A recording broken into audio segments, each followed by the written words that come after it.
नमस्कार मित्रों, मैं हूं प्रोफेसर शेष करण चारण और आप देख रहे हो मेरा YouTube channel click for career. मित्रों, रीट की परीक्षा में गुजराती विषय जिन्होंने ले रखा है उनके लिए गुजराती की शिक्षण पद्धतियों का टॉपिक अपना चल रहा है। इससे पहले वाले वीडियो में अपन ने अलग अलग व्याख्यान विधि ली थी, स्वाध्याय पद्धति ली थी और आज अपन चर्चा करेंगे तो वो है जूथ चर्चा पद्धति। जूथ चर्चा पद्धति जिसको हिंदी में दल शिक्षण भी कहा जाता है। मतलब कि ग्रुप में विद्यार्थियों के साथ टीचर सम्मिलित होकर के किसी टॉपिक पर अलग अलग विचारों से, अलग अलग दृष्टिकोण से, अलग अलग विषय वस्तु के हिसाब से किसी टॉपिक के ऊपर चर्चा करना और उससे संबंधित सारी समस्याओं का समाधान करना, ये जूथ चर्चा पद्धति के अंदर आता है। सबसे पहले मैं आपको बताता हूं कि जूथ चर्चा पद्धति से रिलेटेड आपके क्वेश्चन किस तरीके से आ सकते हैं। जैसे पहला ही क्वेश्चन मैंने देखा है, कुछ सी टेट के पेपर के अंदर भी आए हुए हैं, यहाँ गुजरात के अंदर एच टेट और टाट के पेपर में भी कुछ क्वेश्चन है। अपने राजस्थान के अंदर भी रीट से रिलेटेड या इससे पहले आर टेट से रिलेटेड कुछ क्वेश्चन आते हैं इन शिक्षण पद्धतियों में, और स्पेशली इसमें गुजराती शिक्षण पद्धतियों से रिलेटेड सवाल बहुत सिंपल सवाल आते हैं। अपन को जितनी बाकी जैसे हिंदी में शिक्षण पद्धतियां पढ़ते हैं बहुत डिटेलिंग में जाना होता है, ऐसा नहीं है। पेपर में बहुत ज्यादा कठिनाई स्तर वाले सवाल गुजराती शिक्षण पद्धतियों के नहीं आते हैं। आप ये समझ के चलना, बहुत आसान सवाल है। जैसे एक सवाल आया है कि जूथ शिक्षण पद्धति शा માટે उपयोगी છે। मतलब प्राइमरी विद्यार्थियों માટે, सेकेंडरी विद्यार्थियों માટે, उच्च शिक्षण विद्यार्थियों માટે અથવા દરેક ગ્રુપ માટે, તો એનો જવાબ શું આવશે તમને હું આ ટોપિક સ્ટાર્ટ કરાવવાથી પહેલે કહી દઉં कि ये हायर क्लास के विद्यार्थी जो होते हैं, यंग होते हैं, जो मतलब उस अवस्था में होते हैं कि जो इस चर्चा में, डिस्कशन में भाग ले सकते हैं। प्राइमरी अथवा सेकेंडरी क्लास के विद्यार्थियों के बीच में ये इतनी उपयोगी नहीं होती है। ये उच्च कक्षाओं के लिए यानी 11th-12th के लिए ये उपयोगी हो सकती है। तो अगर ऐसा क्वेश्चन आए तो उसका जवाब ये है कि उच्च कक्षाओं के लिए ये ज्यादा उपयोगी है। दूसरा एक सवाल आया हुआ है कि इस जूथ पद्धति जो है, जूथ चर्चा पद्धति, एना जन्मदाता अथवा एना शोधकर्ता कौन छे, अन्वेषक। तो ऐसे सवाल आ जाए तो अपन को कोई भी शिक्षण पद्धति पढ़ रहे हैं तो इतना ध्यान रखना है कि ये शिक्षण पद्धति किन्होंने स्टार्ट की है। तो इसके अंदर जैसे मैं आपको बताऊं, जूथ चर्चा पद्धति के स्टार्ट किसने किया था, तो आप देखिएगा हार्वर्ड यूनिवर्सिटी है अमेरिका के अंदर। हार्वर्ड यूनिवर्सिटी अमेरिका के अंदर रिसर्च स्कॉलर थे जिनका मतलब हार्वर्ड यूनिवर्सिटी जो अमेरिका में है, वहां 2 रिसर्च स्कॉलर थे। उनका नाम जो था वो था मिशिगन और हार्वे। तो ये जूथ चर्चा पद्धति जो है ये किन्होंने स्टार्ट की है, मिशिगन और हार्वे। कब स्टार्ट की है, 1955 में। कहां स्टार्ट की थी, अमेरिका के हार्वर्ड यूनिवर्सिटी के ये 2 रिसर्च स्कॉलर स्टूडेंट थे, इन्होंने इस पद्धति को स्टार्ट किया था। अब अपन गुजराती के माध्यम से देखते हैं तो इस पद्धति के अंदर आता क्या है, मैं आपको बताता हूं कि कोई एक प्रश्न के समस्या पर एक करता वधु जूथ चर्चा करता होए। कोई एक सवाल हो जिसके ऊपर एक से ज्यादा स्टूडेंट उसके ऊपर चर्चा करे, जूथ चर्चा करता होए। कोई एक प्रश्न समस्या के मुद्दा ने विविध बाजुओं थी, अलग अलग पक्ष थी, विविध दृष्टिकोणથી વિચારવો, તપાસવો કે તેનો વિશ્લેષણ કરવો તે ચર્ચા કહેવાય છે। આ જૂથ વિશે એમને વિશે ચર્ચા થાય છે। આ ચર્ચા વિવિધ રીતે એટલે કે વર્ગના પત્રાંક અનુસાર, સામાજિક મિતિ અનુસાર કે બુદ્ધિઆંક પ્રમાણે વિદ્યાર્થીઓને પડેલા જૂથ વચ્ચે કરાવવામાં આવે ત્યારે તેને जूथ पद्धति कहा। अब इसमें भी क्या होता है कि अलग अलग क्लास के स्टैंडर्ड के हिसाब से बच्चों को अलग अलग डिवाइड कर दिया जाता है, अथवा जिन बच्चों का बुद्धि लब्धि, जैसे कोई बहुत इंटेलिजेंट क्लास के अंदर 10 बच्चे हैं तो उनका एक ग्रुप बना दिया जाता है, फिर एक सामान्य औसत विद्यार्थियों का ग्रुप बनाया दिया जाता है, और एक जिनका कम बुद्धि लब्धि होती है उनका ग्रुप बनाया जाता है। फिर उनको उस लेवल के उनके अकॉर्डिंग कठिनाई स्तर के सवाल उनको दिए जाते हैं जिससे कि वो चर्चा के अंदर शामिल हो सके।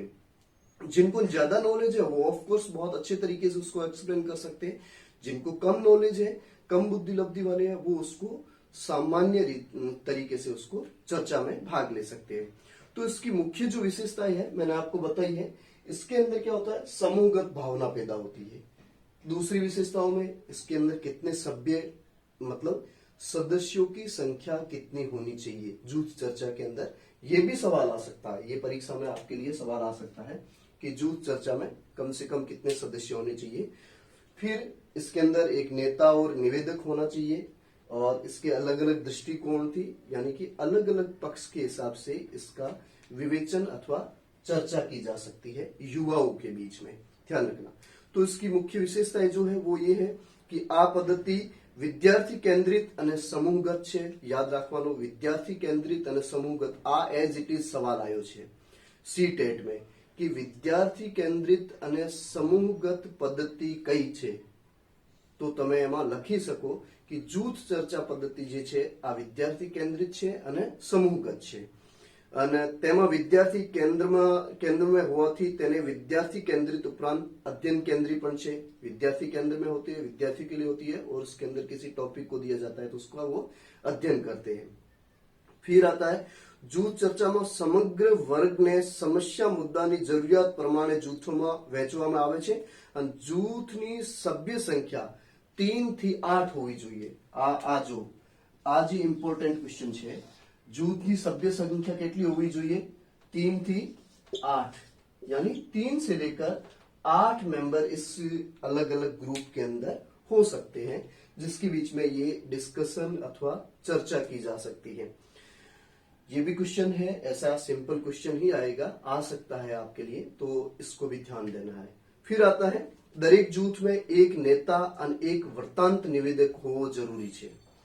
नेता होना चाहिए, यानी उस ग्रुप का, उस जो टोली होती है उसका एक लीडर होना चाहिए, और एक उसका वृत्तांत निवेदक, यानी जो जिस विषय वस्तु पे चर्चा की जानी है उसका समझाने वाला, उसको स्टार्ट करने वाला, जो ग्रुप और नेता के बीच की कड़ी होता है उसको बीच में जो संभाल के चलता है, नेता को भी और ग्रुप के सदस्यों को भी।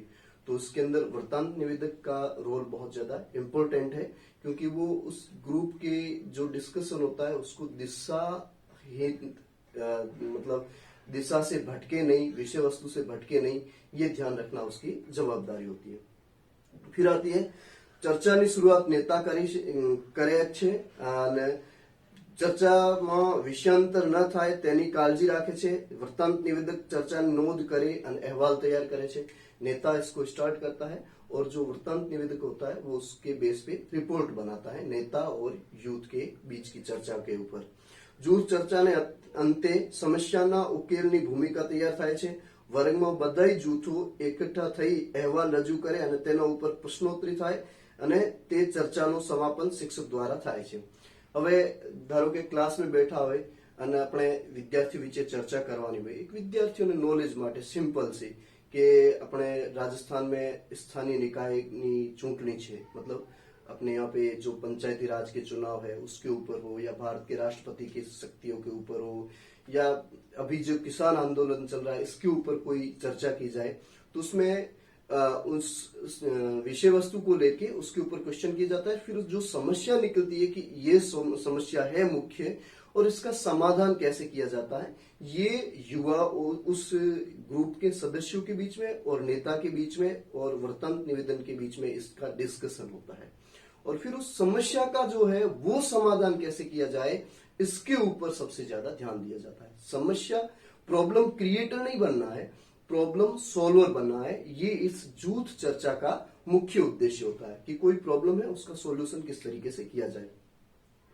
इसके बाद आता है कि उस टॉपिक के ऊपर सवाल जवाब होते हैं, क्वेश्चन होते हैं, प्रश्नोत्तरी होती है, डिबेट होती है, और फिर उसका जो निष्कर्ष होता है वो इसके अंदर बहुत ज्यादा महत्वपूर्ण रोल प्ले करता है। अब इसके बाद आप देखोगे इसके कुछ महत्व कि आ पद्धतिमां अगत्यनी माहितीना विविध दृष्टिकोणथी तपास से मुख्य विचार है। इसमें मुख्य अगत्यनी माहिती एटले सबसे ज्यादा जरूरी जानकारी किसी विषय वस्तु के अंदर या जो मुद्दा उस ग्रुप में लिया गया उसके अंदर क्या होता है वो बहुत ज्यादा महत्वपूर्ण है। और જૂથ ચર્ચાએ વિદ્યાર્થીઓને સહિયારો ચિંતન છે, પરસ્પર વિચારોમાં પૂરક બનાવવાની ભાવના અહીંથી સમાવેલ છે।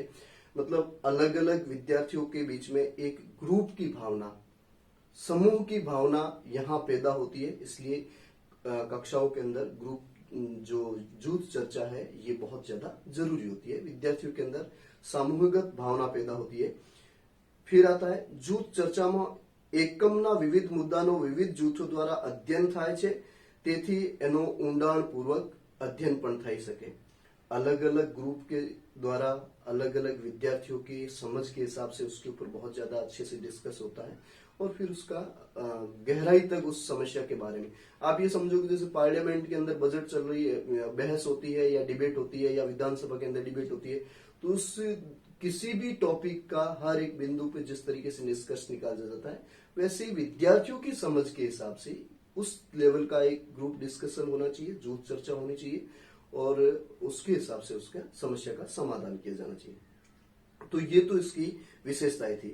अब पूछा जाता है कि इसका महत्व क्या है, तो समग्र वर्ग ने विविध जूथों में वહેંચવામાં આવતા નાના નાના જૂથમાં અધ્યયનની પ્રક્રિયા પેદા થાય છે અને વ્યક્તિગતની બજાય સામૂહિક ભાવનાનો એમાં વિકાસ થાય છે। બીજો, વિદ્યાર્થીઓને એકબીજાને નજીક આવે છે, તેમની વચ્ચે આંતરવ્યવહાર જે આંતરિક વ્યવહાર છે આ ગાઢ બને છે, આત્મીયતા અને સહકારથી કાર્ય કરવાની ભાવના વિકસે છે અને આમ વિદ્યાર્થીઓને સામાજિકતા વિકસે છે। સૌથી મોટી એક सबसे बड़ी बात यह है कि स्टूडेंट के बीच में सोशलाइजेशन, सामाजिकरण की प्रवृत्ति जो होती है वो उसके अंदर सबसे ज्यादा बढ़ती है। जब विद्यार्थी आपस में डिस्कस करते हैं तो उनके अंदर आंतरिक जो उनका अंतर व्यवहार जो होता है वो बहुत ज्यादा प्रगाढ़ बनता है और उनके अंदर सामाजिकरण की भावना बढ़ती है। प्रश्नों उकेल समूह में मेळवे छे, તેમજ તેમાં દરેક વિદ્યાર્થીઓને ફાળો હોવાથી તેમાં વધુ વિશ્વસનીય હોય છે, તેમજ વિદ્યાર્થીઓ में आत्मविश्वास कहवाय છે। अब सभी विद्यार्थी इसमें एक्टिवली पार्टिसिपेट करते हैं तो जो भी इसका जवाब आता है वो ज्यादा विश्वसनीय होता है, सभी की भागीदारी होती है और सभी की भागीदारी के कारण उस टॉपिक के ऊपर, उस विषय वस्तु के ऊपर बहुत अच्छे से चर्चा की जा सकती है। विद्यार्थी इसको आराम से प्रैक्टिकली समझ सकते हैं। विद्यार्थी પોતાના વિચારોને વધુ સમૃદ્ધ બનાવે, ચર્ચાને અસરકારક બનાવવામાં સંદર્ભ ગ્રંથો, સામયિકો, વર્તમાન પત્રોનું વાંચન કરતા થાય છે। अब किसी टॉपिक के ऊपर जब डिटेल से चर्चा करनी है तो विद्यार्थी क्या है तैयार करके आएंगे, अलग अलग पुस्तक पढ़ के आएंगे, कोई मैगजीन्स पढ़ के आएंगे, समाचार पत्र पढ़ के आएंगे, लाइब्रेरी में भी पढ़ेंगे, किसी टीचर से सीखेंगे, सीनियर से सीखेंगे, स्टूडेंट से सीखेंगे, तो उससे उसके अंदर एक बहुत ज्यादा उनके अंदर पढ़ने की जो हैबिट होती है उसका विकास होता है। विद्यार्थियों ने नेतृत्व शक्ति विकसे છે અને અહેવાલ લેખનની તાલીમ મળે છે। अब उसमें जूथ में से कोई किसी एक को नेता बनाया जाता है तो इससे क्या होता है लीडरशिप स्किल का डेवलपमेंट होता है और फिर उनके अंदर जो होता है कि जब उसका जो वृत्तांत निवेदक होता है वो उसका अहवाल यानी कि रिपोर्ट तैयार करता है तो अहवाल लेखनની તાલીમ પણ વિદ્યાર્થીઓને આ જૂથ ચર્ચામાંથી મળે છે। તો આ જૂથ ચર્ચા વિદ્યાર્થીઓ માટે બહુ જ ઉપયોગી છે। અને બીજો એમાં આવે છે વિદ્યાર્થીઓને સ્વ અધ્યયન તરફ વળે છે અને એમાંથી વિદ્યાર્થી પ્રેરિત થઈ અને સ્વ અધ્યયન તરફ रुचि ले છે અને વિદ્યાર્થી પણ પોતાનું અધ્યયન કરી શકે। अलग अलग મેગઝીન થી તૈયારી કરી આવે છે, સમાચાર પત્ર છાપો વાંચીને આવે છે તો પણ વિદ્યાર્થીઓને આમાં બધું નોલેજ મળે છે। અને વિદ્યાર્થીઓમાં વૈજ્ઞાનિક અભિગમ વિકસે છે। जब स्टूडेंट इतना पढ़ के आते हैं तो उनके अंदर एक साइंटिफिक अप्रोच डेवलप होती है। आप देखते हो कुछ विद्यार्थी 2-3-4 साल से तैयारी करते हैं और उनका सिलेक्शन नहीं होता है। कुछ विद्यार्थी 5-6 महीने की तैयारी के अंदर गवर्नमेंट जॉब को प्राप्त कर लेते हैं क्योंकि वो उनका जो पढ़ने का तरीका होता है वो साइंटिफिक अप्रोच होती है और साइंटिफिक मतलब वैज्ञानिक अधिगम एમાં વિકસિત થાય છે વિદ્યાર્થી વચ્ચે। तो आ बधी प्रोसेस आ जूथ चर्चा में આપણને મળે છે। વિદ્યાર્થીઓ में તમે જોશો તો વિચાર સમૃદ્ધ વધે છે અને વિદ્યાર્થી જે છે આ સામૂહિકતાની ભાવના સાથે એકબીજાને સમજી શકે છે। આ ઘણી બધી વિશેષતાઓ મહત્વના કામ છે જે આ જૂથ ચર્ચા પદ્ધતિમાં આપણને મળે છે। फिर आती है इसकी कुछ लिमिटेशन भी होती है। अब लिमिटेशन क्या है, आपको इतना ज्यादा ध्यान नहीं देना है कि भाई इसके अंदर हर चीज के अंदर लिमिटेशन आ रही है, मर्यादाएं आ रही है, इसकी सीमाएं आ रही है। हर एक सिक्के के दो पहलू होते हैं। कुछ अच्छी विशेषताएं हैं तो उसके अंदर कुछ उसकी सीमाएं भी है, मर्यादाएं भी है। तो सेम जूथ चर्चा में भी कुछ मर्यादाएं हैं। वो क्या है कि योग्य तैयारी बिना जूथ चर्चा बिन असरकारक છે। બકાયદા કમ્પ્લીટ વાત છે કે કાલે જયારે જૂથ ચર્ચા કરવાની હોય અને ટોપિક વિષય વસ્તુ આપી દીધો હોય, અલગ અલગ જૂથમાં આ વિષય વસ્તુ જાવે અને વિદ્યાર્થી જે ગ્રુપના જૂથના સભ્યો હોય આ જે યોગ્ય તૈયારી ના કરે તો પછી ચર્ચા પણ નહીં કરી શકે। એટલે યોગ્ય તૈયારી જરૂરી છે। યોગ્ય તૈયારી વગર આ જૂથ ચર્ચા નકામી છે। પછી આવે છે સક્રિય જૂથ નેતા बिना જૂથ ચર્ચા નીરસ છે। હવે નેતાનું ચયન એવી રીતે કરવાનું હોય કે નેતા જે હોય આ સક્રિય હોવો જોઈએ। આખી ચર્ચામાં નેતા બહુ એક્ટિવ હોવો જોઈએ। જે નેતા એક્ટિવ ના થશે તો જૂથ ચર્ચાનો વિષયાંતરથી ભટકી જશે અને જૂથ ચર્ચા જે છે આ નીરસ થઈ જશે। કારણ કે જે લીડર હોય એવી જ રીતનો એમનો ગ્રુપ હોય, એમની ટીમ હોય છે, દળ હોય છે। તો લીડર બહુ જ એક્ટિવ હોવો જોઈએ। પછી આવે કે જૂથના સભ્યો નિષ્ક્રિય રહે તો જૂથ ચર્ચા અર્થવિહીન બની જાય। આ બધી વાતો એક જ ટોપિક में આવી ગઈ કે નેતા એક્ટિવ હોવો જોઈએ, સભ્ય એક્ટિવ હોવો જોઈએ અને વિષય વસ્તુની ચર્ચા, વિષય વસ્તુનું પણ અધ્યયન ડીપલી થવું જોઈએ। પછી હવે સંદર્ભ પુસ્તકોનો ઉપયોગ बिना વિદ્યાર્થીઓને વાંચન અભાવે ચર્ચા માત્ર પાઠ્ય પુસ્તક લક્ષી બની રહે છે। अपन को क्या करना है कि रट्टू वाले विद्यार्थी नहीं बनाने कि बस इतना ये टॉपिक है, કાલે તમે એમ કરો કે ભારતનો જે પર્ટિક્યુલર હડપ્પા સભ્યતા અથવા સિંધુ ખીણ સભ્યતાનો સમય જે છે અથવા એની વિશેષતાઓ જે છે એમને તમે તૈયાર કરીને આવો। તો સિર્ફ એવું જ નહીં હોવું જોઈએ કે જે સિલેબસ में અભ્યાસક્રમ છે એટલું જ વાંચીને આવે તો આ રટ્ટુ બની જાય। એને માટે ડીપલી અધ્યયન કોઈ પણ બીજી મેગઝીનમાં થઈ શકે, બીજાથી શીખીને તૈયારી કરી આવી શકે, પછી એના વિશે ડિસ્કસ થાય તો વધારે મજા આવે।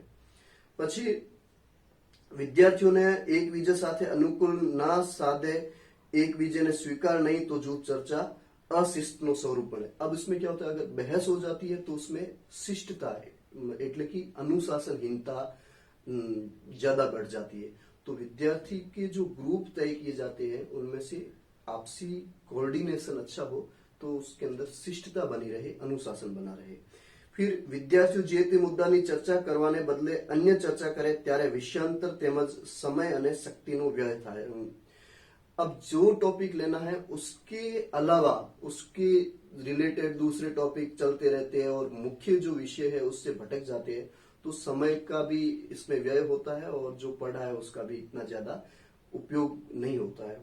और શાળામાં આ પદ્ધતિ માટેની ભૌતિક સુવિધાઓ ઉપલબ્ધ ના થાય તો પણ આ પદ્ધતિ અસરકારક એટલી નથી થતી। તો આ એમની અમુક અમુક મર્યાદાઓ છે। હવે આપણે આવે છે કે વર્ગ શિક્ષણમાં એમનો ઉપયોગ કેવી રીતે કરી શકીએ। તમે શિક્ષક બની ગયા છો, રીડ તમારી ક્લિયર થઈ ગઈ, હવે તમે જ્યારે જોઈન કરવા માટે ક્લાસમાં જાઓ છો, વિદ્યાર્થીઓ સામે તમારી શિક્ષણની રજૂઆત કરશો ત્યારે જે જૂથ ચર્ચા પદ્ધતિમાંથી તમે કોઈ શિક્ષણ કાર્ય કરાવતા હોય તો શિક્ષણ કાર્ય તમારું જે છે આ કેવી રીતે ઉપયોગી થઈ શકે, કેવી રીતે તમારે વર્ગખંડ એટલે કે ક્લાસમાં તમારે આ શિક્ષણ કાર્ય કેવી રીતે ઉપયોગી થઈ શકે આ પદ્ધતિથી માધ્યમથી। તો તમે જો कि जूथ चर्चा द्वारा मातृभाषा ने शिक्षण माटे व्याकरण और निबंध लेखन ना मुख्य मुद्दा अंगे विचारणा थई सके।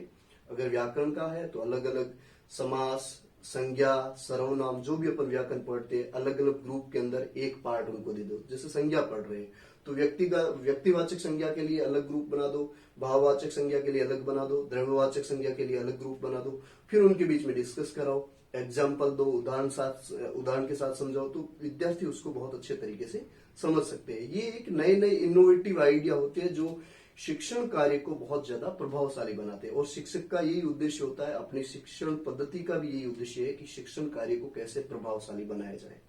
तो जूथ चर्चा में आ બધું તમે કરી શકો। વ્યાકરણ શિક્ષણમાં વિવિધ સમાસ, અલંકાર, છંદ અને પદો માટે જૂથની રચના કરી અને તેની ચર્ચા કરાવવાની। પછી વર્ગખંડમાં સમગ્ર ચર્ચા કરાવી શકાય। 3 કે 4 તાસનું આયોજન દ્વારા આ ચર્ચા કરી શકાય છે। अलग अलग तास के अंदर इनका आयोजन करके और पूरा एक टॉपिक अपन आसानी से क्लियर कर सकते हैं। निबंध लेखन माटेनो जे निबंधो लेखन करवानो होय त्यारे जुदा जुदा मुद्दाओ विभाजित करी અને વિદ્યાર્થી વચ્ચે વહેંચાઈ દે। कि निबंध की प्रस्तावना ये ग्रुप बना के तैयार करके लाएगा, विषय वस्तु ये ग्रुप तैयार करके लाएगा, इसके अंदर और जो मटेरियल निबंध जब अपन लिखते हैं और लास्ट में निष्कर्ष है वो अलग अलग ग्रुपों में बांट दो, तो विद्यार्थी उससे रिलेटेड जानकारी, उस निबंध के टॉपिक से रिलेटेड अलग अलग जानकारी लेके आएंगे। तो इस तरीके से ये जो जूथ चर्चा पद्धति है ये हमारे लिए कक्षा में बहुत ज्यादा उपयोगी है और इसके माध्यम से हम शिक्षण कार्य को बहुत ज्यादा प्रभावी बना सकते हैं।